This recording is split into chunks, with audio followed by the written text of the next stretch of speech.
నమస్తే welcome to our channel నేను సిరి Tadepalli palace లో అయితే జగన్మోహన్ రెడ్డి గారు ఒక షో చేయబోతున్నారు దానికి అందరూ రావాల్సిందే అని చెప్పారు వచ్చిన వాళ్ళు పార్టిసిపేట్ చేయాల్సిందే చూడాల్సిందే వినాల్సిందే అని కూడా తను చెప్పడం జరుగుతుంది సో ఇందులో అంటే ఇది ఏంటి అనేది మనకి వివరించడానికి మనతో పాటు ఉన్నారు ప్రముఖ senior journalist political analyst CS Rao గారు నమస్కారం సార్ సార్ ఇప్పుడు చూస్తుంటే తాడేపల్లి ప్యాలెస్ లో ఈ నెల 19న జగన్మోహన్ రెడ్డి గారు ఒక షో చేయబోతున్నారు దానికి అందరూ రావాల్సిందే పార్టిసిపేట్ చేయాల్సిందే అండ్ చూడాల్సిందే వినాల్సిందే అని చెప్పేసి తను చెప్పడం జరిగింది మరి ఇందులో అసలు ఏంటి ఆ షో ఏం చేయబోతున్నారు ఇప్పుడు జగన్మోహన్ రెడ్డి ఈ నెల 19వ తారీఖున తాడేపల్లి క్యాంప్ ఆఫీస్లో ఇంకా క్యాంప్ లేదు సీఎం అయిపోయింది కాబట్టి ఆయన హౌస్లో లేదా తాడేపల్లి ఆయన ఇంట్లో ఒక సమావేశాన్ని ఏర్పాటు చేయబోతున్నారు ఆ సమావేశాన్ని ఏర్పాటు చేస్తున్నాము ఖచ్చితంగా మీరు హాజరు కావాలని చెప్పి మాజీ ఎమ్మెల్యేలు అలాగే మాజీ ఎంపీలు ఓడిపోయినటువంటి వాళ్ళు అలాగే సానుభూతి పరులు సీనియర్ లీడర్లు వీళ్ళందరూ హాజరు కావాలని చెప్పి ఒక ఆర్డర్ పాస్ చేశారు తాడేపల్లి నుంచి అది పాస్ చేసిన తర్వాత ఈ ఓడిపోయినటువంటి వాళ్ళు తర్వాత పక్కన పెట్టి గతంలో ఆయన ట్రాన్స్ఫర్లు చేశారు కదా ఎన్నికల ముందు వాళ్ళు తర్వాత కొంతమంది సీనియర్లు తర్వాత ప్రస్తుతం గెలిచినటువంటి ఎంపీలు తర్వాత ప్రస్తుతం గెలిచినటువంటి ఎమ్మెల్యేలు వీళ్ళందరూ కూడా మళ్ళా ఏ విశ్వరూపం ఈయన ప్రదర్శించబోతున్నారో జగన్మోహన్ రెడ్డి ఆయన ప్రదర్శించేటువంటి హావభావాల్ని ఆయన వినిపించేటువంటి మాటలను వినలేకపోతున్నాము అని వాళ్ళలో వాళ్ళే చర్చించుకుంటున్నారు ఇది వాస్తవం బహుశా జగన్మోహన్ రెడ్డికి వాళ్ళు చెప్పలేకపోవచ్చు సజ్జల రామకృష్ణారెడ్డికి చెప్పలేకపోవచ్చు కానీ వాళ్ళలో వాళ్ళు చర్చించుకున్నటువంటి మాటలు ఏంటంటే మళ్ళా ఒక షో నిర్వహించబోతున్నాడు జగన్మోహన్ రెడ్డి దాంట్లో ఎన్ని అబద్ధాలు చెప్తాడో ఒక్కటి కూడా నిజాలు చెప్పడు ఆయన అన్ని అబద్ధాలు చెప్పడానికి మళ్ళీ మమ్మల్ని రమ్మంటున్నాడు అనేటువంటి యాంగిల్లో అందుకున్నటువంటి కొంతమంది భావిస్తూ మాట్లాడుకుంటున్నటువంటి సిచ్యువేషన్ నీకెలా తెలుసు అని చెప్పనొచ్చు నాకెలా తెలుసు నీకెలా తెలుసు అనుకో జనరల్ గా అంటారు కదా మన వాళ్ళు కామెంట్స్ లో ఉంటారు తర్వాత జనరల్ గా వాళ్ళకి కూడా సందేహం వస్తుంది ఇప్పుడు ఒక జర్నలిస్ట్ 26 సంవత్సరాల నుంచి పనిచేస్తున్నా వైఎస్ఆర్ కాంగ్రెస్ పార్టీలో ఉండి 80% నాకు తెలిసిన వాళ్ళు వాళ్ళకి నేను తెలిసిన వాళ్ళు నీకు తెలుసు కానీ వాళ్ళు నీకు తెలియదుగా అని అంటారు అది కూడా చెబుతున్నా వాళ్ళకి నేను తెలుసు 80% ఆల్మోస్ట్ కొత్త వాళ్ళకి తప్ప రాజకీయంగా కనీసం ఒక 10 సంవత్సరాలు 15-20 సంవత్సరాల నుంచి ఉన్న వాళ్ళందరికీ తెలుసు అందరికీ తెలుసు వాళ్ళది ఎవరో ఒకరు నాకు ఫోన్ చేసి నేను ఫోన్ చేయటమో లేకపోతే వాళ్ళు ఫోన్ చేయటమో జరుగుతుంది రోజు మాట్లాడుకుంటుంటాం మాట్లాడుకున్నప్పుడు వాళ్ళు చెప్పినటువంటి మాట మళ్ళీ మా విశ్వవిఖ్యాత నట సార్వభౌమ లాగా ఎన్టీ రామారావు లాగా మాకు ఒక పెద్ద షో ఇప్పుడు జగన్మోహన్ రెడ్డి చూపించబోతున్నాడు 19వ తారీఖు మేము వెళ్ళాల్సి వస్తుంది ఆయన వెళితే ఏం చెప్తాడో తెలీదు మొత్తానికి ఆయన అబద్ధాలు చెప్పుకుంటూ ఉంటే బాగుంటుంది అని చెప్పేసి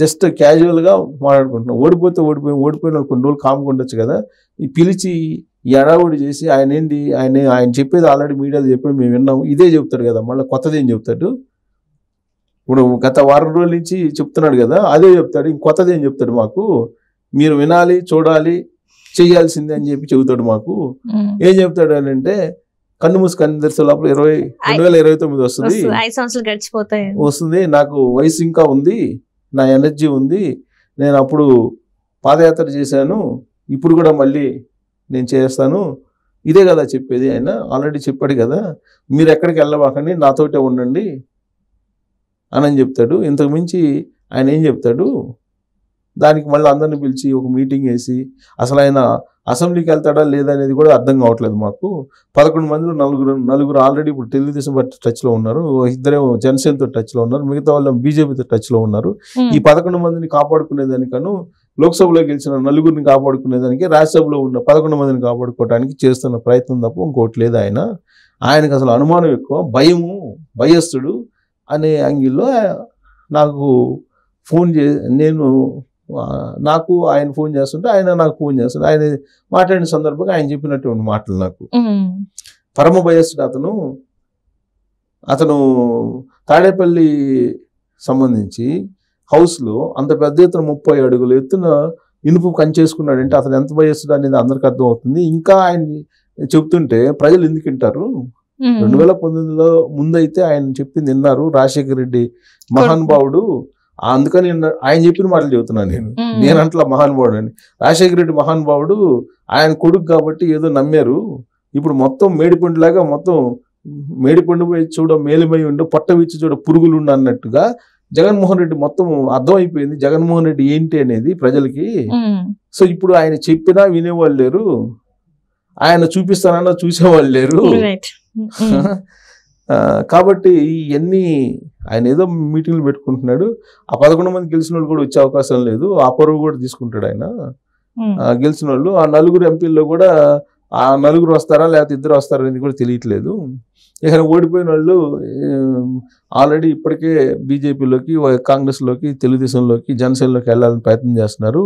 ఆ ప్రయత్నం చేసే వాళ్ళు కూడా గైర్హాజరయ్యే అవకాశం ఉంది. అందరూ ఏదైనా వస్తే కొంతమంది రావచ్చు, అంతే తప్ప ఎవరు హాజరయ్యే పరిస్థితి లేదు అని చెప్పేసి ఆయన చెప్పినట్టు మాట.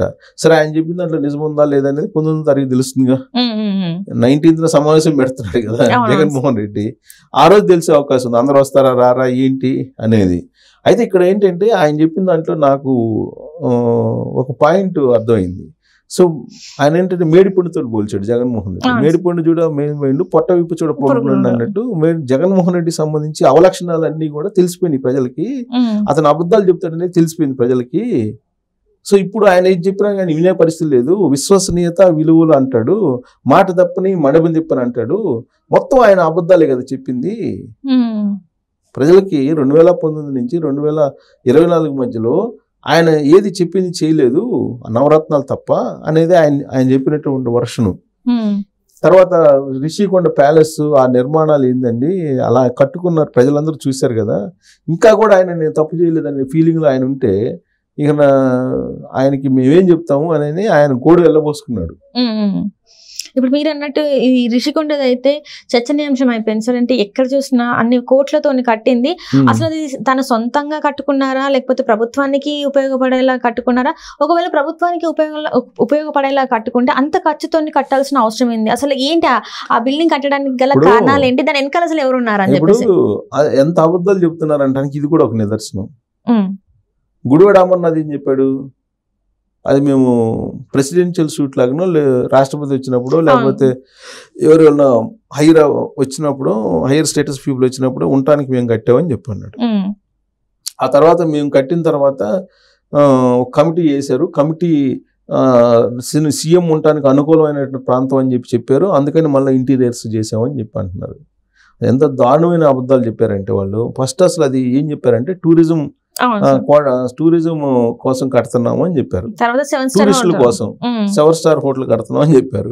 ఆ తర్వాత ఏమన్నారు, సీఎం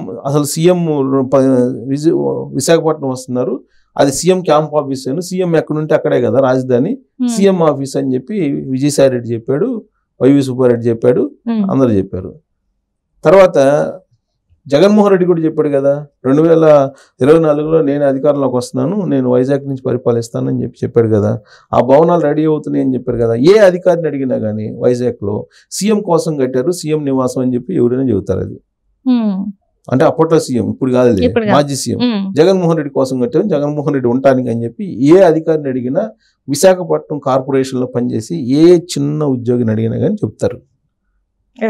ఇన్ని పశ్చాబద్ధాలు మాట్లాడుతుంటే ఒకవైపు చంద్రబాబు నాయుడు పదే చెప్తున్నాడు ఇంత విలాసవంతమైనటువంటి భవనం ఎందుకు అని. అసలు అటు 144 సెక్షన్ పెట్టి అటువైపు రానియకుండా చేశారు కదా. ఇప్పుడు మొత్తం బయటకు వచ్చింది. బయటకు వచ్చిన తర్వాత ఏమంటున్నారు, మేము రాష్ట్రపతి వచ్చినప్పుడు, ప్రధానమంత్రి వచ్చినప్పుడు స్టే చేయడానికి, అసలు ఎవరైనా రాష్ట్రపతి ప్రధానమంత్రి వస్తే స్టే చేయడానికి 500 కోట్లు పెట్టి కడతారా? కనీసం ఉండాలి కదా చెప్పేటప్పుడు. అంతకుముందు పోనీ ఆ చెప్పా గుడివాడ అమర్నాథ్, అంతకుముందు విజయసాయి రెడ్డి ఏం చెప్పాడు, వైవి సుబ్బారెడ్డి ఏం చెప్పాడు అనేది గుర్తు చేసుకోవాలి కదా. పోనీ జగన్మోహన్ రెడ్డి ఏం చెప్పాడు అనేది గుర్తు చేసుకోవాలి కదా.